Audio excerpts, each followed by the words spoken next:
tunay na mayroong revival sa kanyang buhay, isa sa mga characteristics ng genuine revival ay may true repentance.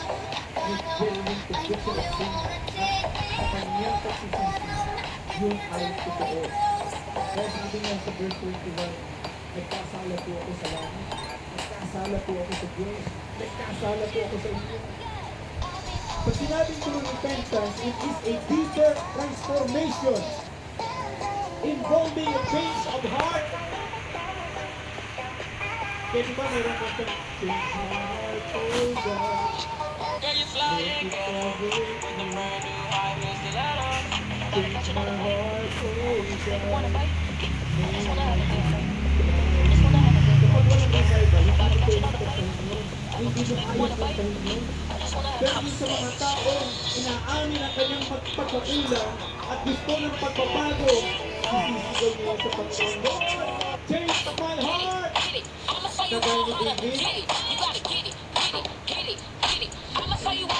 yung binigit niya sa Psalms 51, sabi niya, Lord, bigyan mo ako ng malinis na puso.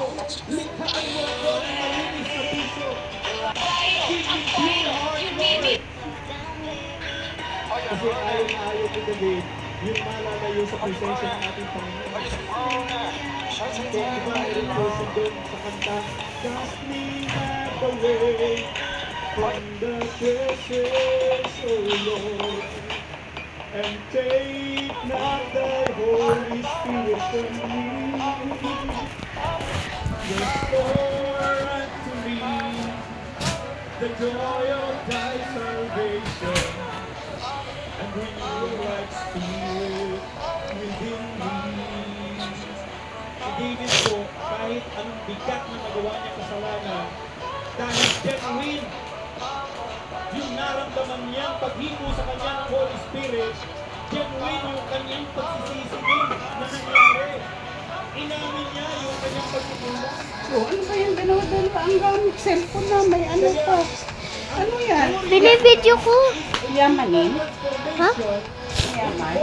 A change of heart, mind, and behavior.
Dapat makita rin ito sa ating mga ginagawa, pang-araw-araw na ginagawa, at ito po yung ating mahalaga. Sa ating pong pilay, nalala po natin sa ating bawang ito. Yung pilay, ito, mahalaga, is passionate love for God, no? Love and compassion for others, yung integrity, faithfulness, excellence, and then, doon sa kabuuan ng ating tinatawag po na MVP, ang isa po doon sa pinakamahalaga ay yung maingin sa katuparan natin ang salita ng Diyos, na i-apply natin ang salita ng Diyos. Yung nakalagay doon sa vision, no? Ano nakalagay doon sa vision po natin? Ano yung vision po natin? Anong vision ng Diyos? The glorious church, evangelizing and discipling Filipinos and all the people of the world through teaching, preaching, and ito pinakalaga, living out the full gospel of the Lord Jesus Christ. Kung nagkaroon ka ng revival sa buhay mo, nagkaroon ng spiritual revival, nagkakaroon ng pagbabago sa buhay mo. Lahat ng gagawin mo nakaayon sa salita ng Diyos. May i-apply ng salita ng Diyos. Amen? Kaya diba, si Joshua, hindi naman siya religious leader. Siya po'y aide ni Moses, pero ano sabi ng Panginoon sa kanya? Joshua chapter 1 verse 8, "This book of the law shall not depart from your mouth. Meditate on it day and night, so that you will carefully do everything written in it." Hindi naman dumumpa eh.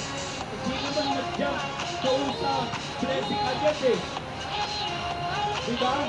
Ang sinabi mo, pag meditate mo ang salita ng Diyos, magagawa mo ang matulis ang salita sa binasa mo na meditate.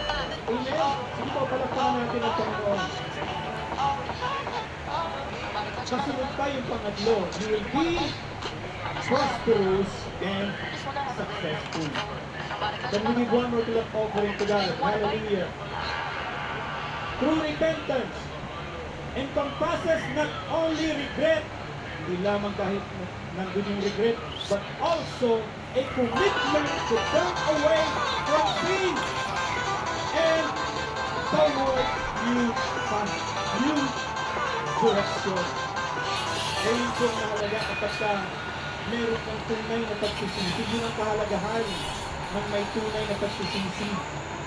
It takes genuine humility to experience true repentance. Kasi kung wala yung humility, hindi mo magagawa na magsisi sa lahat ng mga nagawang mong pagkukulang sa ating Diyos. And number 3, sa 3 keys na ating pong binabanggit, ito ay change lives. So, 3 key characteristics of genuine revival. Change lives. Pagbabago ng buhay.